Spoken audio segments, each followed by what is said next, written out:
Tensions between Israel, the United States, and Iran have been escalating rapidly. While most of the world focused on the Strait of Hormuz, something else was happening in the Levant. Israeli strikes began hitting a territory directly across its border. For decades, Southern Lebanon has been patrolled by United Nations peacekeepers. These troops are called UNIFIL. A United Nations mission was deployed here to prevent another major war in the region, while simultaneously it was tasked to monitor Hezbollah, a Shia militant organization. But as the situation escalated, UNIFIL troops were caught directly in the crossfire between the IDF and Hezbollah when Israel fired shells at southern Lebanon. It was later confirmed that at least one UN peacekeeper lost their life during the fighting. Israel, traditionally one of Europe's closest strategic partners in the region, was now actively endangering European troops. Several EU countries are present in southern Lebanon through UNIFIL. On top of that,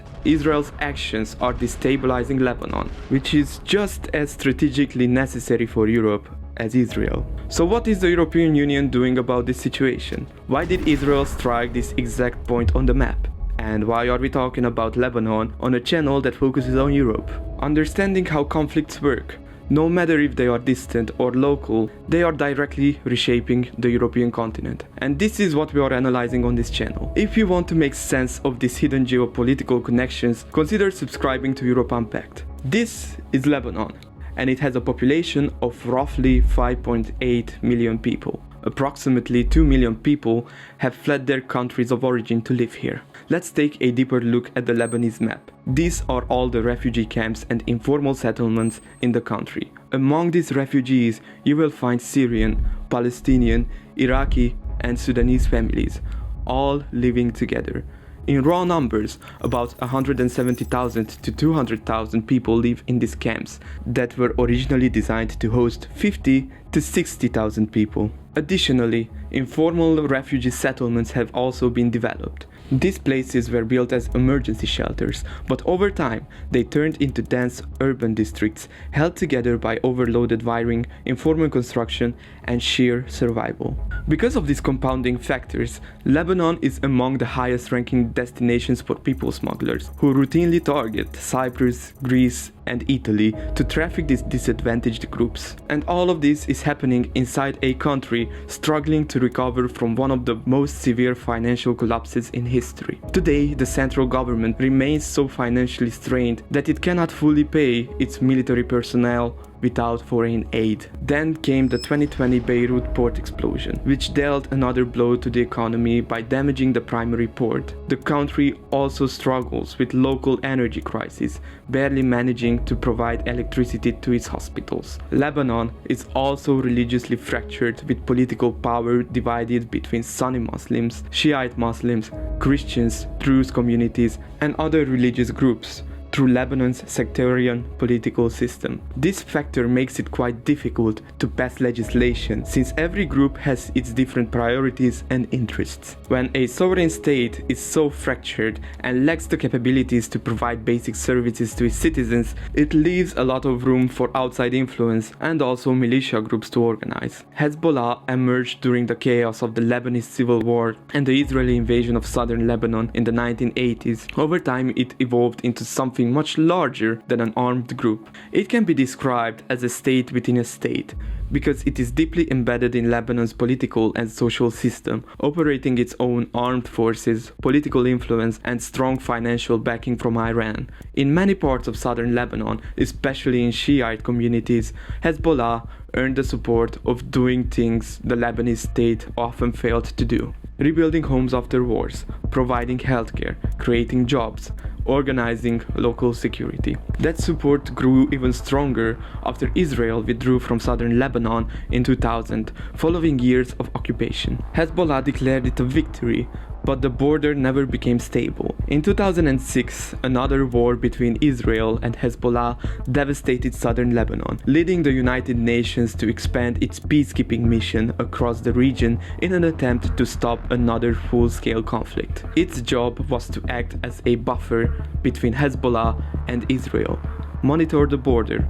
reduce the chances of another full-scale war, and support the Lebanese army in extending state control across the south. The mission was supposed to be temporary, but its mandate got extended every year. Now the UN Security Council has scheduled the end of the mission for the end of 2026, with a complete drawdown by 2027. This force alone cannot maintain peace, and its looming departure leaves a massive strategic vacuum. As part of Israel's war with Iran, the IDF also launched ground operations in southern Lebanon, aiming to limit the capabilities of Hezbollah. So why does Europe care? Europe cares for several reasons. For years, European governments tried to use diplomacy to limit Israeli military escalation across the region, while also maintaining close political, economic, and security ties with Israel itself. For a long time, Israel was viewed in many European capitals as one of Europe's most important strategic partners in the Middle East,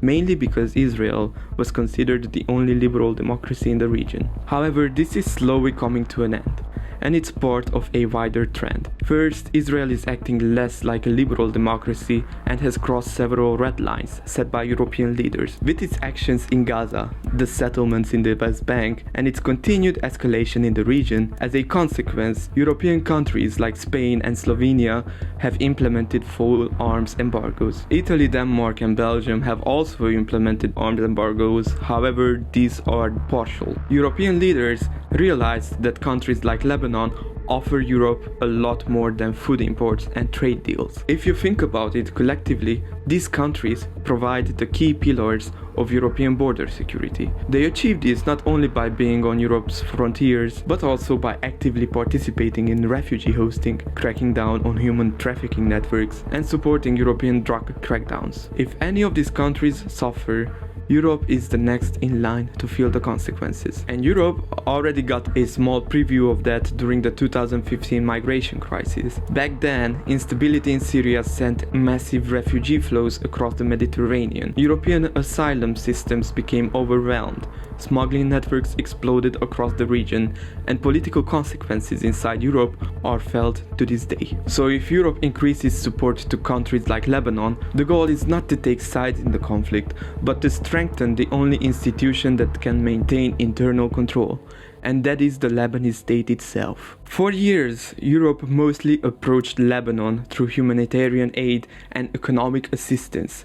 This included development programs, refugee support, and emergency funding. Originally, the European Union designed a partnership agreement with Lebanon to deepen its economic and political cooperation, and also to boost governance reform. As the migration crisis deepened, the EU increased its security cooperation with Lebanon. 3 countries within the Union have put extra effort into extending the EU's support to Beirut. France was one of the main drivers of this matter. This was not only because it shared colonial history with Beirut, but also because French troops are deeply involved inside UNIFIL, and also because France increasingly desires to act more independently in the Middle East instead of completely relying on the United States. Italy also became heavily involved. Rome sees the Eastern Mediterranean as directly tied to Italian national security. Giorgia Meloni wants to maintain her image as someone who actively cracks down on migration, secures key energy infrastructures in the Mediterranean, and ensures maritime stability.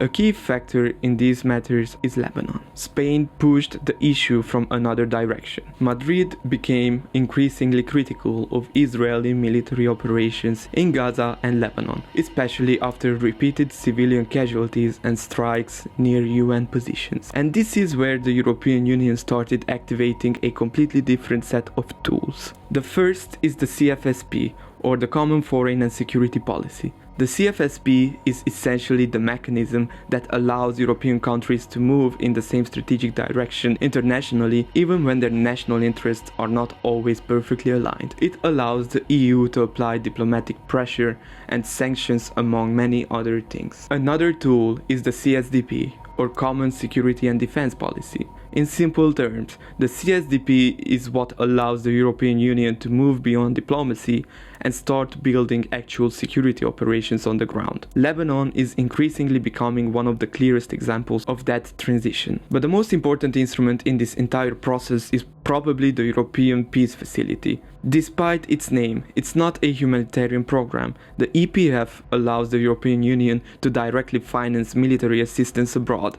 It can finance weapons systems, engineering equipment, military logistics, and training programs. This assistance is crucial now for the Lebanese armed forces. In a potential scenario in which UNIFIL leaves the region, Lebanon must have a force strong enough to maintain its domestic stability without outside support. Until this becomes a reality, the EU plans to extend involvement in Lebanon. Through the framework of CSDP, we could see European troops as peacekeepers in southern Lebanon. Italy has already confirmed that it would commit troops on the ground, and other European nations will most likely follow as well. European leaders see this as a necessary step until they manage to rearm the Lebanese armed forces in a sustainable manner, an action that will guarantee long-term security in the region. Without this step, Lebanon might risk entering in another civil war, and currently on the ground, the regular Lebanese army is frequently outgunned and outmaneuvered